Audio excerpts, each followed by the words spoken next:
Have you ever spoken to your children only to be met with silence, as if your words carried no weight? Have you ever felt the sting of disrespect from the very people you love most, the ones you raised with sacrifice, love, and endless patience? It cuts deeper than any wound. And often, our first reaction is anger, shouting, demanding, forcing respect. But let's be honest, has anger ever truly worked? Or has it only built more distance? The truth is, parenting is not just about discipline, it is about guidance. And guidance cannot be forced. It must be shown through calmness, consistency, and inner strength. The Stoic philosophers knew this truth centuries ago. They taught that we cannot always control others, but we can always control ourselves. Marcus Aurelius himself wrote, "You have power over your mind, not outside events. Realize this, and you will find strength." So when your children ignore you or treat you with disrespect, the answer is not to fight fire with fire. The answer is to become a calm, unshakable force. In this video, we will explore a Stoic 6-step method to transform conflict into respect and silence into meaningful connection. Step 1. Control your reactions. The very first step is to master yourself. When your child ignores you, a wave of anger rushes in almost instantly. Your voice wants to rise, your words want to cut, your authority wants to dominate. But here's the truth. Your reaction will determine whether the situation escalates or de-escalates. Seneca, one of the greatest Stoic thinkers, warned, "Anger, if not restrained, is frequently more harmful to us than the injury that provokes it." Think about that for a moment. Your child's eye roll or silence may sting, but your uncontrolled anger can leave scars far deeper. Scars on trust, on communication, and on the bond you share with them. The Stoics taught that we cannot control other people, only our own judgments and choices. Epictetus called this our sphere of control. The moment your child ignores you, you stand at a crossroads. You can let the storm of emotions take over, or you can choose composure. Composure does not mean weakness. It means strength under control. A practical way to apply this is to pause. Take a breath. Let the silence hang in the air for a moment, instead of filling it with shouting. Picture yourself as a rock in the middle of a stormy sea. The waves may crash violently around you, but you remain unshaken. Marcus Aurelius reminded himself, if you are distressed by anything external, the pain is not due to the thing itself, but to your estimate of it. Your child's disrespect is not what breaks you. It is the story you attach to it. They don't love me, they don't care about me. Change the story and you change the experience. By staying calm, you give yourself space to think clearly. You avoid saying things in the heat of the moment that you might regret later. More importantly, you send a silent but powerful message to your children. You show them that strength is not about shouting the loudest, but about remaining composed when others lose control. And slowly, without you even realizing it, they begin to mirror that strength. So the first step is not about controlling them. It is about controlling yourself. Because when you control your reactions, you take back your power. Step 2. Understand without giving. Once you have calmed your emotions, the next step is to look deeper. Why are your children ignoring you? Why are they showing disrespect? On the surface, it feels personal, but in most cases, it is not about you at all. Children often act out because they are overwhelmed by feelings they do not yet know how to express. They may be struggling with school, friendships, or their own insecurities. They may feel powerless and use defiance as their way of claiming independence. And sometimes it really is nothing more than immaturity. Epictetus reminded his students, we have 2 ears and 1 mouth so that we can listen twice as much as we speak. When your child ignores you, practice listening even in the silence. Observe their behavior. Watch for the emotions hidden beneath the surface. A slammed door might mean anger. Silence might mean shame. Sarcasm might mean insecurity. Marcus Aurelius gave himself this exercise. Whenever someone has done wrong, turn to yourself and ask, What failing of mine most nearly resembles the one I am about to condemn? This does not mean you excuse disrespect. It means you remind yourself that you too have ignored people when you were stressed. You too have spoken harshly when you didn't know how else to release your frustration.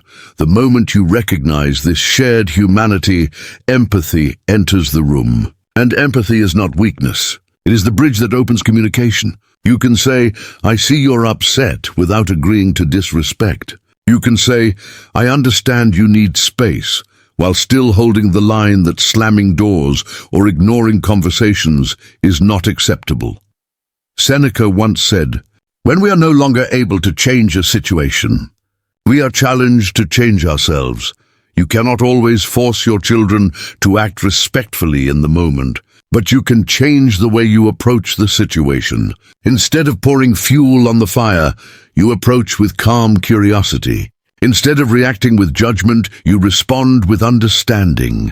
And here lies the paradox. The more you show that you are willing to understand them, the more they will eventually open up to you. Children, like all humans, crave to be seen and heard. When they feel understood, they slowly begin to lower their defenses. Respect begins to return, not through force, but through connection. So remember, understand, but do not give in.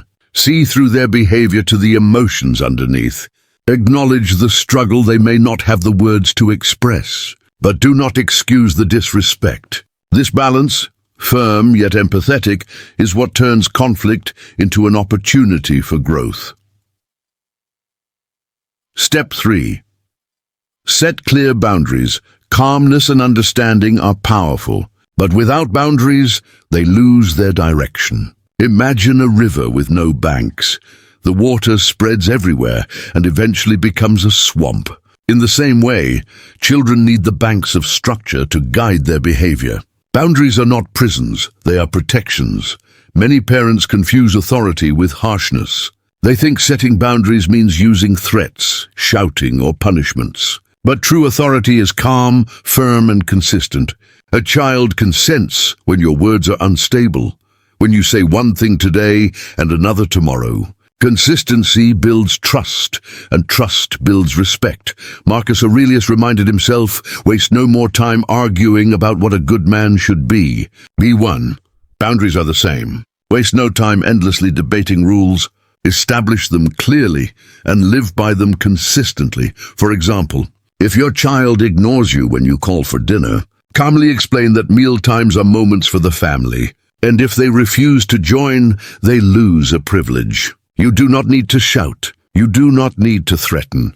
You only need to state the boundary, the consequence, and then follow through with calm consistency. Boundaries also give children security. Even when they resist them, deep inside they know these limits are signs of love. A world without structure feels unsafe. When you calmly say, "This behavior is not acceptable," and here is what will happen if it continues, you are teaching them one of life's greatest lessons, that actions have consequences.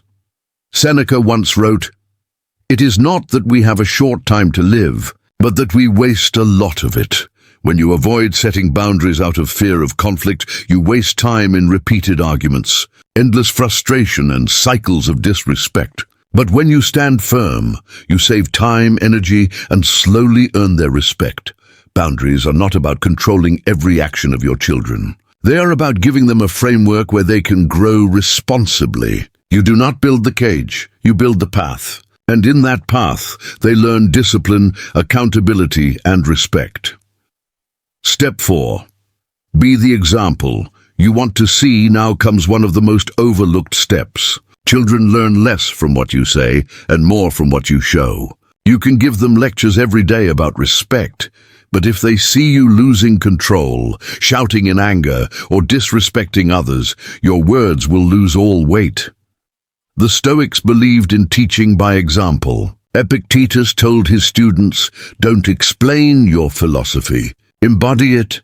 If you want your children to listen, show them what listening looks like. If you want them to respect you, treat them with respect, even when they test your patience.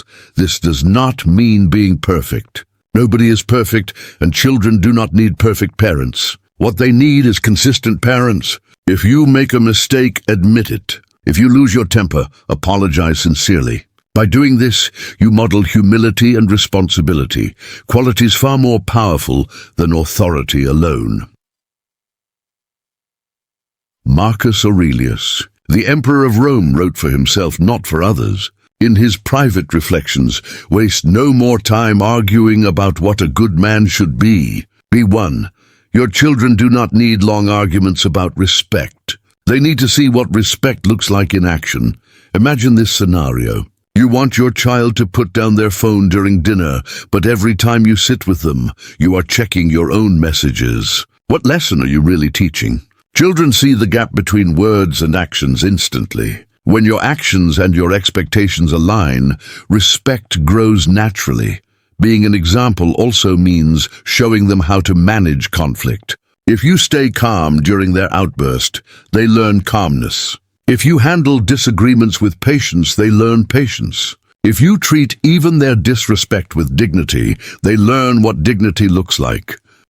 Seneca reminded us, long is the road by means of precepts, but short and effective by means of examples. Your children may forget your rules, but they will not forget the example you set. They will carry it into their friendships, their future relationships, and even into the families they one day create. So instead of asking, why won't they respect me? Begin asking, am I showing them the respect I expect? When your life becomes the lesson, you will find that you do not have to demand respect. It will begin to grow naturally, rooted in the example you live every day. Step 5. Create moments of connection. Outside of conflict, respect is not built only in the heat of arguments. It is not created in the moments when your child is ignoring you or when you are setting rules. True respect is born in the quiet spaces in between, during moments of genuine connection. Think about it. If the only time you speak with your children is when you are correcting them, scolding them, or reminding them of rules, then your relationship becomes defined by conflict. In their mind, every conversation feels like a lecture. And what do? They withdraw even more. But when you create moments of joy, laughter, and trust outside of conflict, you plant the seeds of connection that grow into natural respect. You remind them that you are not only an authority figure, but also someone who loves them, supports them, and wants to share life with them. Marcus Aurelius once wrote, "Waste no more time. Be a good man." In the same way, waste no more time waiting for the perfect opportunity to connect. Seize the small moments. Share a meal without distractions. Take a walk together. Watch a movie they enjoy, even if it's not your favorite. Ask them about their day without immediately correcting their answers. These small acts may seem ordinary, but they are the foundation of extraordinary trust. Seneca believed that affection and friendship were essential to human life. He wrote, "There is no enjoying the possession of anything valuable unless one has someone to share it with." The same is true in families. Your values, your wisdom, your discipline, they mean little unless they are shared in an atmosphere of connection and love. Imagine this. You've had a disagreement with your child earlier in the day. Voices were raised, emotions were tense. Later that evening, instead of bringing up the conflict again, you invite them to sit with you and share a snack, or you play a game, or simply sit in silence together. What you are showing them is this: conflict does not erase connection. Even when you disagree, the bond remains. That lesson alone can heal wounds faster than any lecture. When children feel genuinely connected to you, they are more willing to listen, more willing to respect your boundaries, and more willing to open up when they are struggling. Connection builds trust, and trust makes discipline easier. Epictetus taught that true freedom comes not from doing whatever we want, but from learning to live in harmony with others. When you connect with your children outside of conflict, you teach them harmony. You show them that respect is not forced, but flows naturally from love and understanding.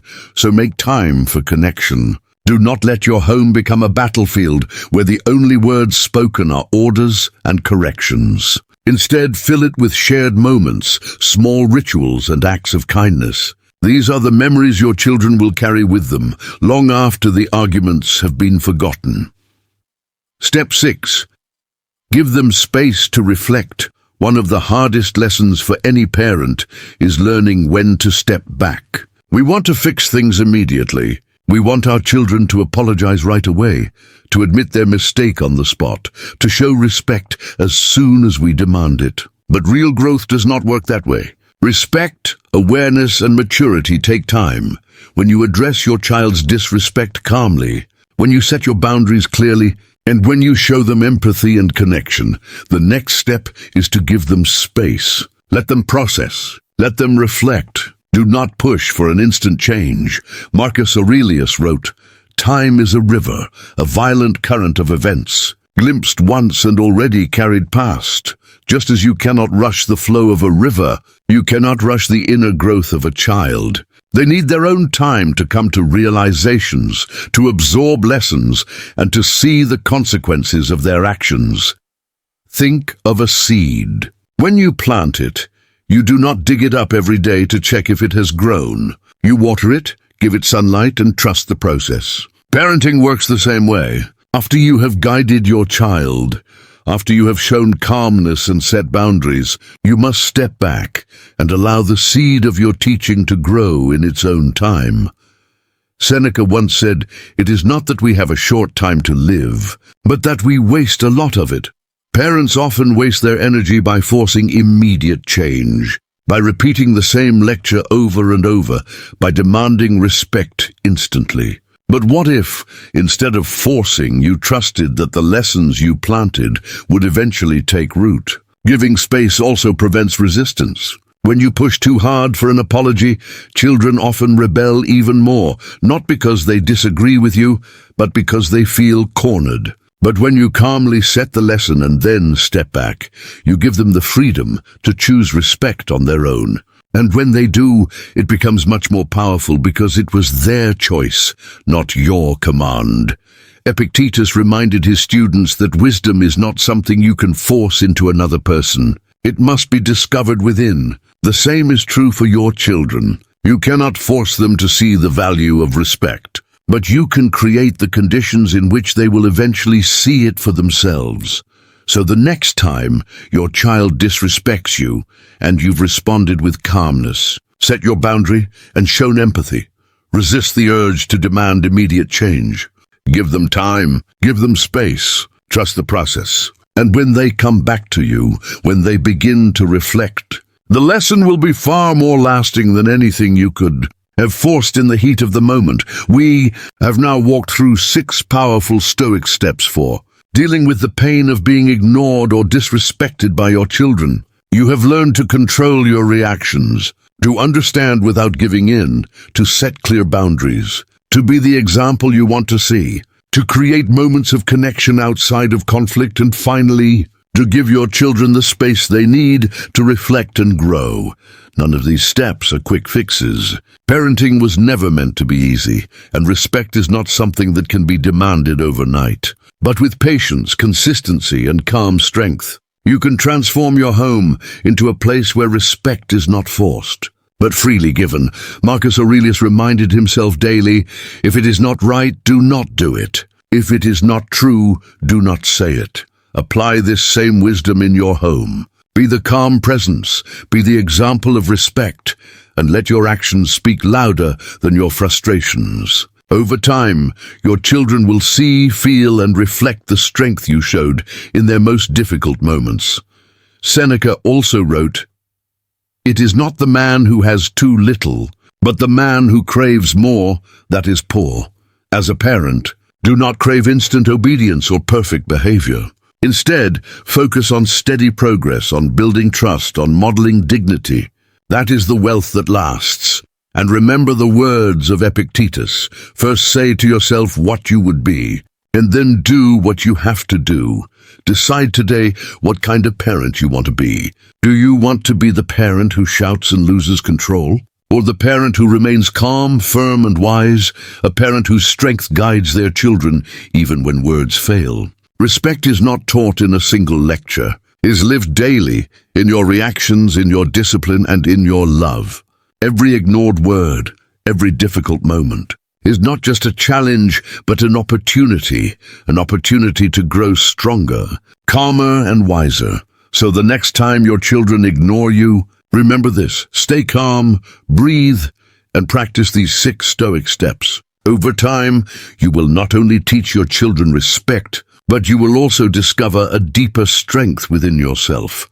If this message resonated with you, give this video a like and share it with other parents who might need these reminders. Subscribe to this channel for more Stoic wisdom and practical strategies to help you live with strength, clarity, and calm in the chaos of modern life.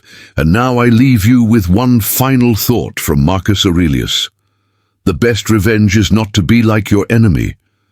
When your children disrespect you, do not mirror their behavior. Show them a higher path. Show them the strength of calmness, the dignity of self-control, and the wisdom of patience. That is how respect is earned, and that is how love is preserved.